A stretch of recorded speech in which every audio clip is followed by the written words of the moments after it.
guys, welcome to my channel Health and Wellness. இப்போ பார்க்கலாமா?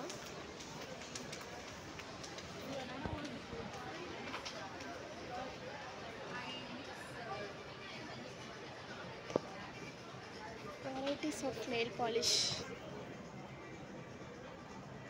எவ்வளோ தெரியலையே, மொக்கையில் போட்டு உடச்சிட்டா அதுக்கு வேறு காசு கேட்பாங்க.